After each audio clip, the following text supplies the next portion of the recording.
चलिए, तो पहुंच चुके हैं, अब हम कहां पहुंचे हैं? चैप्टर नंबर 7 सेट नंबर 4, ठीक है ना। कोऑर्डिनेट ज्योमेट्री परीक्षा अध्ययन का सॉल्यूशन कराया जा रहा है, ठीक है। Madhya Pradesh MP board student के लिए बनाई जा रही है वीडियो, ठीक है। पेन कहाँ है भैया? जेब में है। चलो, तो class 10th MP board math chapter 7 coordinate geometry परीक्षा अध्ययन सॉल्यूशन सेट नंबर 4, ठीक है ना। 14th नंबर क्वेश्चन आपको मिलेगा। क्वेश्चन बोला है क्या? If the point A B C and D इनके कोऑर्डिनेट्स दिए गए हैं, are the vertices of parallelogram taken in order find the value of P. किसी बात की गई है? पैरेललोग्राम। किसी बात की गई है? पैरेललो, ठीक है ना, पैरेललोग्राम। चलिए समझिएगा, ये क्वेश्चन है बेटा। पैरेललोग्राम ऐसा नहीं होता, नहीं है, ठीक। चलो, कुछ ऐसा रहेगा क्या? ऐसा रहेगा पैरेललोग्राम, ठीक है। अब क्या होता है, चलो समझना। ए बी सी डी, आपको पता है क्या? बोलो क्या? Diagonals of parallelogram bisect each other, ठीक है ना। पैरेललोग्राम के जो डायगोनल्स होते हैं, डायगोनल्स मतलब ये जो चीर फाड़ करते हैं, पता है, ठीक है। चलो समझना, diagonals of parallelogram bisect each other. Bisect का मतलब क्या होता है? इक्वल पार्ट्स में डिवाइड करना। क्या होता है? इक्वल पार्ट्स में डिवाइड करना। चलो अब ए के कोऑर्डिनेट्स कितना दिया हुआ है? 6 1। कितना दिया हुआ है? 6 1 दिया हुआ है, 6 1। और बी का कितना दिया हुआ है? 8 2। सी का 9 4। डी का P3 दिया हुआ है। अब आपको निकालना क्या है? Find the value of P। क्या निकालना बेटा? P। क्या निकालना है? P। चलो, तो P की वैल्यू निकालनी है। निकालें? टेढ़ा है क्या? है टेढ़ा? चलो ठीक, कोई दिक्कत नहीं। चलिए, तो बेटा आप एक काम कर लो, डायगोनल्स की हेल्प ले लो और मिड पॉइंट थ्योरम लगा दो। आपको पता है ना कि diagonals of parallelogram bisect each other मतलब इक्वल पार्ट्स डिवाइड करना। तो AC और डायगोनल्स क्या होते हैं? पैरेललोग्राम के इक्वल होते हैं। तो AC इक्वल टू क्या हो जाएगा? AC इक्वल टू क्या हो जाएगा ना, एक काम करो, इसको आप लिखना पड़ेगा यहां पास। क्या? वी नो दैट, सॉल्व करिए, सॉल्व करिए। We know that diagonals of parallelogram are equal and bisect each other and bisect। बातें नहीं करिए कांचे जी, ठीक है? हाँ, मजा नहीं आ रहा है? चलो मजा दिलाएं, पढ़ने आए कि मजा लेने आए हो? चलो समझना, क्या बोला है? क्या बोला है? AC इक्वल टू क्या हो जाएगा? AC equal to BD। AC equal to BD, ठीक है ना। AC क्या है? डायगोनल्स है। BD क्या है? डायगोनल्स है। तो हम क्या करेंगे? By using mid point formula. Mid point formula होता है क्या? x1 plus x2 upon 2। क्या होता है बेटा? Plus x2 upon 2। क्या हो जाएगा? x1। अब देखो AC के कोऑर्डिनेट्स क्या है? AC का AC कोऑर्डिनेट्स क्या है? देखो A कोऑर्डिनेट्स है 6 1 और B कोऑर्डिनेट्स क्या है? C कोऑर्डिनेट्स क्या है? 9 4, है ना? बोलो, AC का A कोऑर्डिनेट 6 1 और C कोऑर्डिनेट्स 9 4 इक्वल टू क्या कर देंगे? AC B कितना है? B कोऑर्डिनेट्स कितना है? 8 2। C कितना है? D कितना है? D कितना है? D कितना हो जाएगा? P3 हो जाएगा, ठीक है। चलिए, अब अपन करेगा क्या? ध्यान से समझना, ठीक है। पहले AC निकाल लेते हैं, ठीक। उसके बाद क्या निकालेंगे? BD निकालेंगे। तो AC क्या करेंगे अपन? ये x1 क्या हो जाएगा? ध्यान से देखना, x1 plus x2 upon 2। 6 plus 9, ध्यान से देखना, 6 प्लस 9, फॉर्मूला लिख दे पहले। x1 plus x2 upon 2, y1 plus y2 upon 2 कर देंगे ना, मैं पढ़ाता हूँ कुछ देर से, ठीक है। x1 कितना दिया हुआ है 6 दिया हुआ है, x2 कितना दिया हुआ है 9 दिया हुआ है, अपॉन कर दिए। चलो इधर y1 कितना दिया हुआ है, y1 1 दिया हुआ है, समझ में आ रहा है क्या, ध्यान समझना। y1 कितना दिया हुआ है 1, y2 कितना दिया हुआ है 4, अपॉन 2 कर देंगे ना। सेम इसमें भी x1 कितना दिया हुआ है 8, y1 कितना दिया हुआ है x1 प्लस x2 कितना दिया हुआ है p दिया हुआ है, ठीक है, अपॉन 2, y1 कितना है 2, y2 कितना है 3, अपॉन कर दिए, ध्यान समझना। 9 प्लस 6 कितना होगा 15 बाई 2, ठीक। अब बताओ 4 प्लस 1 5 बाई 2 हो गया, 8 प्लस p हो गया डिवाइड बाई 2, 2 प्लस 3 5 अपॉन 2, या हो गया, इतना समझ में आ गया क्या, हो गया। अब देखो ये हमारा x वाला कोऑर्डिनेट्स है, ये क्या है हमारा x वाला कोऑर्डिनेट्स, ये क्या है हमारा y वाली कोऑर्डिनेट्स, ये दोनों इक्वल आ गया। हमें p की वैल्यू फाइंड करना है, तो x का x के साथ इक्वल कर देंगे, कर सकते हैं क्या, चलो तो हो जाएगा 15 by 2 is equal to 8 plus p upon 2, हो गया। ये 2 से 2 निपट जाएगा सर जी, हो जाएगा, निपट जाएगा ना।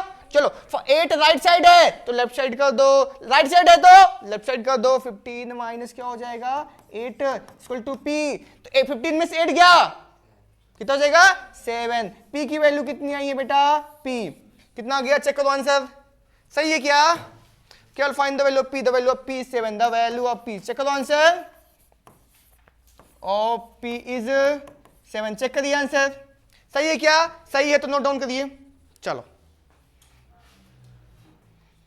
10th क्लास सीबीएसई बगल क्लास में बैठेंगे, बगल वाली क्लास में बैठेंगे। चलो इसके बाद, ये वीडियो के बाद, ठीक, एक क्वेश्चन और हो जाए।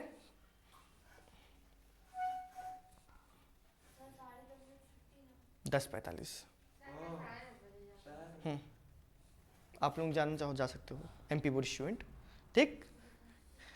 10, 12, 15 दिन लगातार मोस्ट इंपॉर्टेंट क्वेश्चन पढ़ाया जाएगा लगातार, ठीक, सीबीएसई और एमपी बोर्ड को। चलो कर लिए स्क्रीनशॉट, तो बढ़ते हैं अब नेक्स्ट क्वेश्चन पर। टाइम कितना हो गया 9:35। तो नेक्स्ट क्वेश्चन है क्या, क्वेश्चन नंबर 14 है, क्वेश्चन नंबर 14 का और set number 4, chapter number 7, chapter का नेम कोऑर्डिनेट्स ज्योमेट्री। चलो समझना क्या बोला question, find the value of y, किसकी वैल्यू निकालना है, y की वैल्यू निकालना। सबसे पहले आप क्या करो बेटा, टेढ़ा है नहीं सीधा है, चलो find the value of y for which the distance between the point 2 -3 and q 10y is 10 units. क्या बोला, find the value of y, आपको y की वैल्यू फाइंड करनी है। द डिस्टेंस बिटवीन मतलब डिस्टेंस का फॉर्मूला यूज करेंगे, किसका फॉर्मूला, डिस्टेंस का फॉर्मूला। डिस्टेंस का फॉर्मूला क्या होता है, इसको आप मान लो, इसको आप p मान लो, क्या मान लो p, और इसको मान लो q। डिस्टेंस फॉर्मूला होता है क्या भाई, यूजिंग डिस्टेंस फॉर्मूला, क्या बोल दिया है, क्या होता है फॉर्मूला, पी क्यू, क्या होता है x2 माइनस x1 का whole square plus y2 minus y1 का होल स्क्वायर, होता है ना। चलो क्या है, चलो समझना। अब क्या बोला है, डिस्टेंस दिया हुआ है, देखो ये पी क्यू इज 10 यूनिट्स, मतलब डिस्टेंस दिया हुआ है, डिस्टेंस ये दिया हुआ है कितना 10, ठीक है ना। और ध्यान से देखना, ये है हमारा x1, ये क्या हमारा y1, ये क्या हमारा x2, ये क्या हमारा y2, ठीक है ना।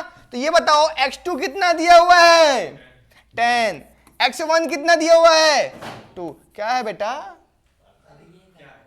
चलिए y2 कितना दिया हुआ है, कितना दिया हुआ है y दिया हुआ है, y1 कितना दिया हुआ है -3 दिया हुआ है, का होल स्क्वायर कर देंगे, अब देखो रूट जो है ना बेटा, रूट जो है ना लेफ्ट साइड आएगा तो क्या है, स्क्वायर में बदल जाएगा ना, ठीक है ना। स्क्वायर में बदलता नहीं है, एक्चुअल में होता क्या है, स्क्वायरिंग बोथ साइड हम करते हैं। क्वेश्चन का नियम क्या है, स्क्वायरिंग बोथ साइड। तो इसके ऊपर स्क्वायर लगाएंगे तो कट जाएगा, इसके ऊपर स्क्वायर लगाएंगे तो स्क्वायर हो जाएगा। इसलिए मैं नॉर्मली बता देता हूं, आप ये समझो कि रूट है ना राइट साइड, लेफ्ट साइड आएगा तो स्क्वायर में बदल जाएगा, ठीक। चल अब देखो 10 - 2 कितना होगा, ओहो सर जी जब इसको रूट इधर चला गया तो रूट तो गया ना, तो 10 - 2 कितना बचेगा 8। अरे 8 का स्क्वायर, अब अपन ये कर सकते हैं क्या, प्लस माइनस y प्लस 3 का होल स्क्वायर कर सकते हैं ना। चलो 10 का स्क्वायर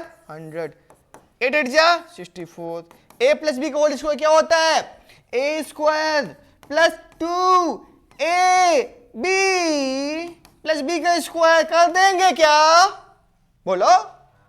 देखो a प्लस b का होल स्क्वायर फॉर्मूला लगाया गया है यहां पर, समझ में आ रहा है। चलो अब देखो 64 किधर भगा दो, 64 को इधर भगा दिया, ये लो एक काम करो मत भगाओ, रहन दो, मत भगाओ रहन दो, भगा दे क्या,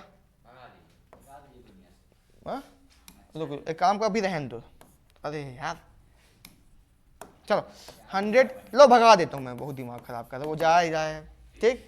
चलो तो वाई स्क्वायर 3 दूनी 6, वाई 3 दुगाई 9, 3 का स्क्वायर 9 को भगा देंगे इधर, 100 - 64 कितना बचेगा, 100 - 64 जल्दी बताओ तुरंत, कौन बताता है, तुम लोग क्या करते हो यार,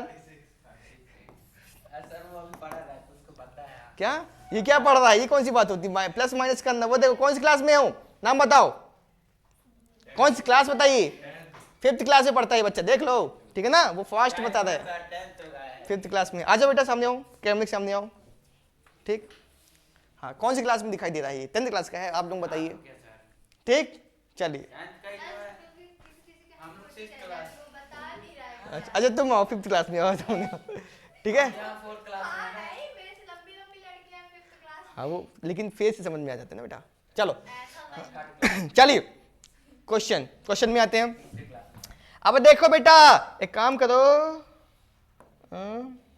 9 को भी तो भगा दे, वाई स्क्वायर प्लस 6y 36 में ना हो गया, 27 बचेगा, बोलो हाँ।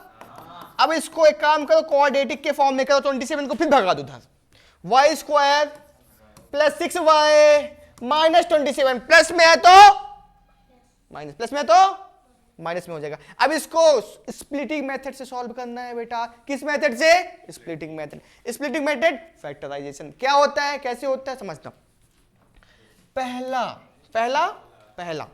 और आखिरी क्या करेंगे, मल्टीप्लाई, क्या multiply, -27 into Y square -27 y² हो जाएगा क्या, हो जाएगा। अब इसको ऐसे दो नंबर्स में ब्रेक करना है, प्लस माइनस करने में -6y आ जाए, और उन्हीं नंबर्स को जब हम मल्टीप्लाई करें तो -27 y² आ जाए। तो बेटा क्या करोगे, ऐसा है क्या बताओ, प्लस 9y माइनस 3y, 9 में 3 गया 6y हो जाएगा सर जी, 9 3 जा 27y² हो जाएगा सर जी, हो गया ना। चलिए -27, इन दोनों में से कॉमन क्या है, इन दोनों में कॉमन है, दोनों के पास y है, तो y भगा दिए, इसका y भगाए तो एक y बचा, इसका y भगाए तो 9 बचेगा। इन दोनों में से कॉमन क्या है, दोनों के पास माइनस है, दोनों 3 की टेबल में आते हैं, 3 भगा दिए y बचेगा, 3 9 जा 26 हो जाएगा। ये दोनों सेम मतलब सही कर रहे हैं, तो एक बार ले लो कॉमन, सेम है तो एक बार, ये बचेंगे तो अलग से लिख दो y - 3 आ गया ना, ठीक है।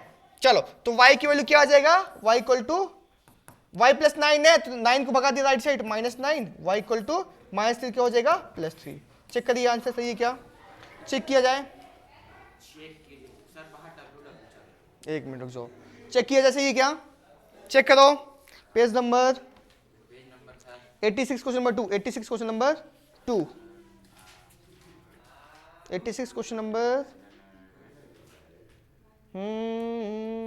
बिल्कुल सही है, ठीक है ना।